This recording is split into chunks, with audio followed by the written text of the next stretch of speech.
移動改變生活，中國移動請你繼續關注6點鐘新聞。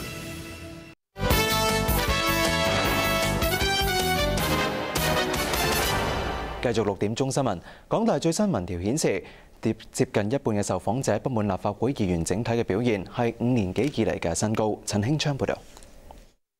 調查喺3月23到25號進行，隨機抽樣訪問過千個市民，對立法會議員整體表現不滿率比3個月前增加2個百分點，達到49%。民意研究計劃分析，相信係同政改爭論同5區請辭有關。睇返對上2次嘅民調，分別喺舊年9月同12月，受訪市民對立法會議員嘅不滿率由9月嘅34%急增到12月嘅47%。當時估計係同甘乃威事件以及政改討論有關，而多咗人不滿。至於最近3次嘅民調，對立法會議員嘅滿意度都維持平穩，只有2成左右。亞洲電視記者陳興昌報導。再有冷風南下，令到本港天氣轉冷㗎，氣温喺幾個鐘頭之內咧急跌超過5度，間中咧更加有狂風雷暴。咁記者祝子欣呢，而家就喺銅鑼灣㗎，係啦，祝子欣啊，外面嘅天氣點啊？係啊，於啊，咁喺銅鑼灣呢一度啦，比今朝啦都已經係涼咗啲㗎啦。不過咧，仲見到有唔少市民仍然係着住短袖衫㗎。咁其實天氣咧喺下晝就已經係開始轉壞㗎啦，咁仲落埋大雨添。咁而氣温啦，亦都由28度啦急降去到23度㗎。咁其實啦，除咗氣温之外啦，部分地區咧仲刮起大風添㗎。咁有個別空曠嘅地方啦，陣風更加係達至90公里㗎。咁即係話啦，好似8號風球咁大風。而天文台預計啦，今晚亦都會係比較清涼同埋有雨，而聽朝啦更加係只有17度左右咋，而呢一種天氣啦更加會持續多幾日。咁咧就氣温方面咧就聽日嚟講咧就會天氣稍涼㗎啦。咁我哋而家預計咧就聽日嘅氣温咧就會介乎喺17-20度嘅。咁就天色方面咧就大致多雲，咁啊初時有幾陣雨。嗱，其實咧就呢個東北季候風咧就喺未來2-3日咧都會影響住華南沿岸地區嘅。咁咧所以咧個最低氣温咧都即係聽日講咧就會涼翻啲。咁而咧嗰個週末期間咧個氣温都唔會上升得好快嘅，都係即係慢慢咁係一度一度咁樣慢慢回升嘅啫。咁除咗天氣凍之外啦，天文台亦都預計未來幾日亦都會係有雨㗎。市民出外最好都係帶翻把遮啦。喺度到報道係咁多，先將時間交翻俾新聞部。唔該晒，祝子欣。喺地產股帶頭下跌底下，本港股市今日一度跌超過300點，但係尾市跌幅收窄。恒生指數收市嘅時候只係跌55點，報21,454點，成交600幾億。政府再出招冷卻樓市，新世界發展同信置雙雙下跌大約3%，美聯物業更加大跌近7%。至於內地股市同樣受中央壓抑樓市影響，上海股市收市下跌大約1%。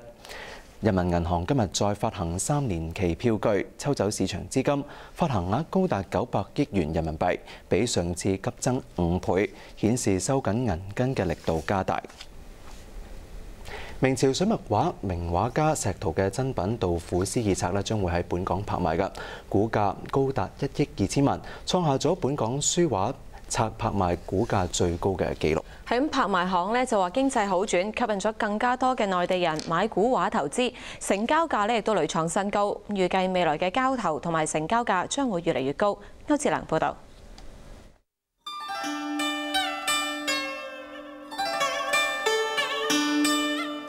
呢本《杜甫詩二冊》由8幅石濤嘅水墨畫裱製而成。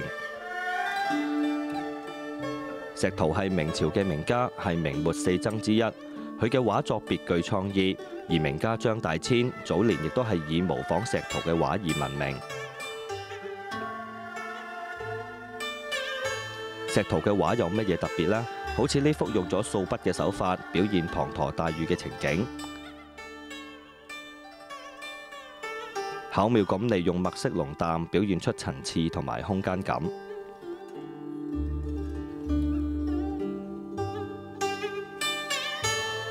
而每幅畫亦都同一句杜甫嘅詩句相呼應。呢本畫冊嘅估價創咗香港嘅紀錄，估價達到1億2千萬元。佢將杜甫啲詩咧，將佢自己啲心態、心想法呼應，然後將佢表現出嚟。係畫喺呢個畫冊上面，呢個畫冊係石濤比較晚期呢種作品。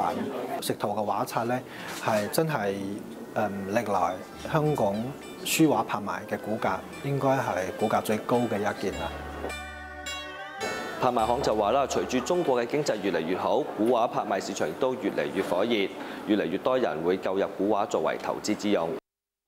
呢個主要係價錢嘅問題，因為作品就係咁多，所以但係想要啲人就越嚟越多，而且咧以前係啲少嘅數量少嘅藏家同埋啲行家嚟收嚟買貨買嘢，但係而家咧就發生咗一件事，就係好多我去大陸都有係同啲客人新嘅客人食飯一齊傾偈，佢哋都有好多個朋友表示對啲書畫好有興趣。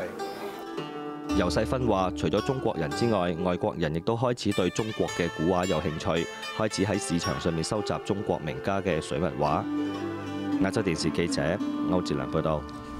冰島火山灰癱瘓歐洲航空交通1星期之後，有80%嘅航班已經復飛，預計今日可望全面恢復正常。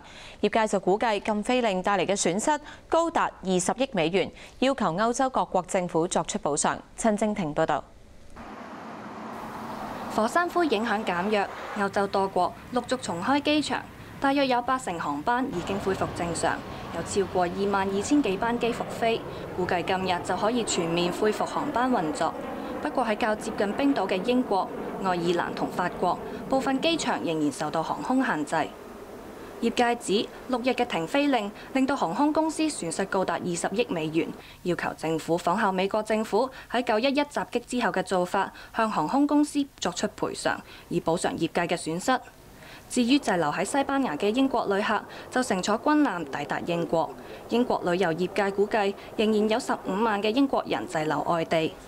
仍然滯留喺西班牙機場嘅旅客就去到英國使館設立嘅櫃位查詢，部分人就改成旅遊巴，由陸路翻返去英國。亦有人選擇坐渡輪翻去英國，雖然要坐20幾個鐘先可以翻到英國，但係可以翻屋企都好開心。復飛之後，工程人員加緊檢查飛機引擎有冇受到火山灰影響。專家指火山灰帶有酸性物質同埋微粒，有機會侵蝕引擎，或者令到引擎唔能夠正常運作，影響飛行安全。至於冰島火山仍然噴出大量煙塵，但比之前已經減弱咗好多。不過有專家擔心，持續嘅爆發可能會引發旁邊另一座火山隨後爆發。亞洲電視記者陳正廷報導。隨住歐洲多國機場恢復運作，本港朝早有唔少旅客趕去機場辦理登機手續。機管局話，今日有48班機來往香港至歐洲。國泰就預計要疏導全部滯留嘅旅客要幾個星期。高祖兒睇過。往歐洲嘅航班復航，朝早有旅客去到國泰往倫敦航班嘅櫃位辦理登機手續。為免出現混亂，國泰喺櫃位前加設圍欄，同加派人手維持秩序。唔少趕返去英國考公開試嘅學生嚟辦手續，有家長表示終於放下心頭大石。過去嗰個禮拜就覺得好慘咯，因為佢要返去考試又冇得，即係唔知點算好咁樣。但係後尾即係慢慢佢哋即係佢一有咧就擺我哋去前面，一有就擺我哋去前邊，咁你變咗就安心好多咯。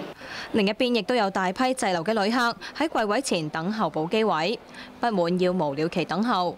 今日唔會再派啊！你行開，但係就冇話幾時再派。咁我哋排咗一隻，但係我哋叫我哋今日嚟派㗎，你都俾我哋一個答案啦。亦都有人不滿攞咗籌都冇機位。Well, we've been given a standby number. But it doesn't mean anything because they're not putting anyone from standby on the seats. Everyone that's got a pink ticket, so everybody who's business, who's first class, who's Marco Polo, who's a student, who's got any excuse, they're all getting. I was here from 7 o'clock yesterday morning, sleeping in the airport for 6 days, using the showers that they're charging 150 Hong Kong for using the showers. 咁國泰呼籲啦，冇確認機位嘅旅客咧就唔好嚟到機場㗎啦，因為佢哋不設候補機位。咁國泰又預計啦，要疏導全部滯留嘅旅客，需要幾個星期。亞洲電視記者高祖兒報導。另外，國泰航空同新加坡航空獲民航處批准調高燃油附加費，為期1個月。新收費由5月1號開始，為期1個月，以發出機票嘅日期為準。短途嘅航班由而家81蚊調高到92蚊，加幅咧係1成4。咁至於長途嘅航班就由375蚊增加到434蚊，加幅達到6%。民航處批准申請係幫助航空公司收返部分嘅額外經營成本，舒緩油價波動嘅影響。